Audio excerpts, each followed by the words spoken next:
Mesdemoiselles, mesdames et messieurs, bonjour à toutes, bonjour à tous, bienvenue sur le 28.tv.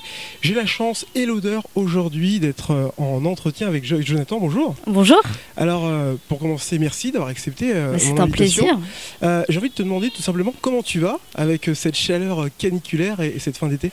Ça va très bien, effectivement il fait très chaud, mais je suis ravie que tu aies accepté qu'on se retrouve dans ce parc, puisque je le trouve très joli. Et profitons de l'été pour être dehors et faire des interviews dehors. Alors justement, tu as eu le temps de prendre des vacances quand même? Ouais, je suis partie beaucoup en France. Au final, quand on vit dans un pays, on le visite pas tellement parce qu'on se dit qu'on a l'occasion de le faire tout le temps. Et là, j'ai vraiment visité la France. Je suis allée sur la Côte d'Azur, je suis allée un peu à l'île de Ré, je suis allée dans le sud de la France, près d'Avignon. Et c'était super cool. Parle-nous-en de cette tournée, de cet album. C'est un album qui est, pour moi, c'est le plus abouti des 3 albums parce que je l'ai composé ces 2 dernières années. Mon premier album, ce sont des chansons que j'ai faites entre mes 13 et 20 ans, donc qui sont très personnelles et qui me correspondent, mais forcément j'étais beaucoup plus jeune, donc je disais pas la même chose. Et la vraie différence sur cet album, c'est que je suis beaucoup au piano, et sur scène, du coup, je suis énormément au piano sur quasiment tous les morceaux. Et au final, je suis très contente parce que c'est le premier instrument que j'ai appris, et c'est comme ça que je compose la plupart de mes chansons. Jonathan sera le 24 septembre à Annette, au Dianetum. Ce sera ta 2e date. Est-ce qu'on a encore peur de se retrouver face au public lorsqu'on propose une nouvelle tournée? Bien sûr, parce que j'ai envie que le public passe un bon moment, mais c'est pas du tout la même peur qu'avant. Avant j'étais pétrifiée, j'étais comme quand on va faire un exposé au collège, c'est-à-dire j'avais les mains qui tremblaient, j'avais peur de dire un mot à côté, mais maintenant je me sens beaucoup plus à l'aise, je suis en confiance et j'ai envie surtout de partager un bon moment avec le public et donc je suis hyper contente d'attaquer cette tournée et de chanter toutes ces nouvelles chansons. Alors le public qui justement a joué un rôle très important dans le lancement de ta carrière avec la My Major Company. Est-ce qu'aujourd'hui, autant de temps après, on se sent encore obligé de rendre des comptes? Est-ce qu'on a un petit peu la pression de satisfaire les 486 qui t'avaient accompagné au début du lancement de ta carrière? Oui, en fait il y en a que je recroise sur des concerts. Ce qui est génial, c'est que ça fait 6 ans que j'ai sorti mon premier album. Du coup, il y a des fans avec qui j'ai grandi, que je vois au fil des années. Il y a donc des producteurs qui font partie des 486 que j'ai l'occasion de croiser aussi bien à des concerts qu'à parfois des émissions. Et ce lien, il est hyper fort. Et pour moi, c'est hyper important de communiquer sur Facebook, Twitter et d'être vraiment en contact, parce que je trouve que même si parfois on peut lire des atrocités, mais généralement déjà c'est pas sur ma page directement, et ça permet quand même d'échanger et d'avoir un lien fort avec les personnes qui me suivent, donc c'est cool. Alors pour le public de fans qui te suivent, qui seront présents d'ailleurs à Annette le 24 septembre, je le rappelle. Alors pour les quelques-uns qui vont te découvrir peut-être, les habitants de notre territoire, parle-nous de ce que tu vas leur proposer sur scène. On est sur un univers très romantique, on parle beaucoup d'amour. Oui, c'est vrai que je parle pas mal d'amour. Après, c'est surtout le fait de se connaître soi-même à travers les relations. Je pense qu'il y a des relations qu'on est prêt à vivre ou non, en fonction de la manière dont on se sent dans sa vie à ce moment-là, si on se sent en confiance, si on se sent seul, si on se sent triste, heureux, malheureux. Tout ça, toutes ces émotions-là vont conditionner les gens avec qui on aura des rapports. Donc ça parle de ça, du fait de se trouver soi-même et du fait de trouver sa place. Et c'est pour ça que j'ai choisi ce titre d'album qui est aussi une chanson. C'est Une place pour moi. Alors tu es auteur-compositeur, est-ce qu'on apprend à te découvrir lorsqu'on t'écoute? Ah bah oui, clairement. Jonathan. Oui, ça c'est sûr.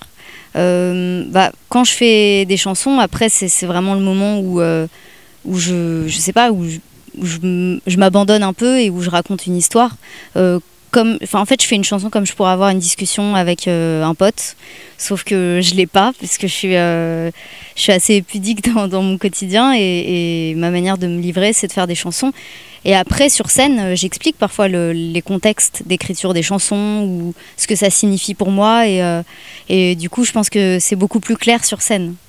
Alors parmi les titres qui seront proposés sur scène à Annette dans ton dernier album sorti au mois de février, il y a ce duo dont on parle tant, celui avec Vianney. Est-ce que toi et lui comprenez la raison pour laquelle vous avez réussi à faire mouche sur ce tube en fait? Est-ce que ça s'explique? Je pense que ça s'explique jamais. Par contre, c'est une rencontre vraiment géniale. On s'est parlé il y a 1 an et demi sur Internet. En fait, on avait l'idée de se rencontrer par l'intermédiaire de nos maisons de disques, puis ça s'est jamais fait. Et je lui ai envoyé un message sur Facebook auquel il a répondu. Et moi, j'aimais beaucoup ses chansons. Je les avais découvertes à la radio, à la télé, avec sa chanson Pala notamment. Et on a décidé de se rencontrer. On a bu un café donc, il y a 1 an et demi. Et suite à ce café, on a décidé de faire une chanson ensemble. Et donc ça s'est fait très spontanément en fait. Et je pense que c'est comme dans n'importe quel domaine, quand les sentiments sont spontanés, ils sont vivants et du coup on était hyper heureux de faire cette chanson ensemble. Quel objectif tu te donnes aujourd'hui? Est-ce qu'aujourd'hui tu te poses des objectifs à remplir, comme peut-être faire le Stade de France un jour avec marqué Joyce Jonathan en gros? Je sais pas où on peut l'écrire en gros sur le Stade de France, mais c'est pas un objectif que je me donne. Par contre, j'ai envie de faire ce métier toute ma vie parce que c'est ce qui m'anime depuis petite, de chanter et de faire mes chansons. C'est vraiment mon moyen d'expression et je me serais jamais imaginé faire un autre métier. Ou sinon vraiment un truc peut-être qui a rien à voir, mais la musique aurait quand même fait partie de ma vie. La musicothérapie, j'ai cru effectivement. Sur internet. C'est ça. Donc j'ai étudié la musicothérapie. J'ai fait une fac de psycho après le bac et c'était en même temps que mon premier album. Et donc ça m'intéresse beaucoup. Et après, je pense que dans les prochaines années, j'aimerais bien avoir une association de musicothérapie, de trouver un moyen de faire des ateliers autour de la musique. Et sinon, faire d'autres chansons, peut-être composer pour d'autres, et aller en Asie, puisque j'ai eu l'occasion... effectivement, exactement, ouais. Et j'y retourne au printemps pour une autre tournée. Et ça, c'est hyper excitant parce que j'y découvre une culture et un public hyper différents. Et c'est la première fois que j'arrive à communiquer avec la musique sans communiquer avec les mots. Donc c'est particulier. Alors tu l'as dit, tu fais le métier que tu rêves depuis toute petite. Aujourd'hui, de quoi rêves-tu maintenant que tu as réalisé ton rêve? Si c'est pas trop indiscret, évidemment. De quoi rêves-tu aujourd'hui? Est-ce que tu as encore des rêves? Ah bah évidemment, ça c'est clair. En fait, je fais des chansons tout le temps. Plus connu. Déjà en Asie, ça vient déjà commencer. Non, c'est plus des choses à court terme. J'imagine pas vraiment dans la globalité. Je me dis pas dans 30 ans je veux être là. En tout cas, à court terme, j'adorerais donc avoir une association de musicothérapie, composer une comédie musicale et puis faire des nouvelles chansons. Ouais, c'est déjà pas mal. Je vous rappelle, mesdames et messieurs, que vous retrouverez Joyce Jonathan le 24 septembre à Annette au Dianetum. Attention, la billetterie sera ouverte à partir du 2 septembre. Pour réserver vos places, vous pouvez les joindre au 02 37 43 00 70. Joyce, merci. Avec grand plaisir. Merci beaucoup de nous avoir fait découvrir ce magnifique parc. Merci à toi. Avec plaisir, salut.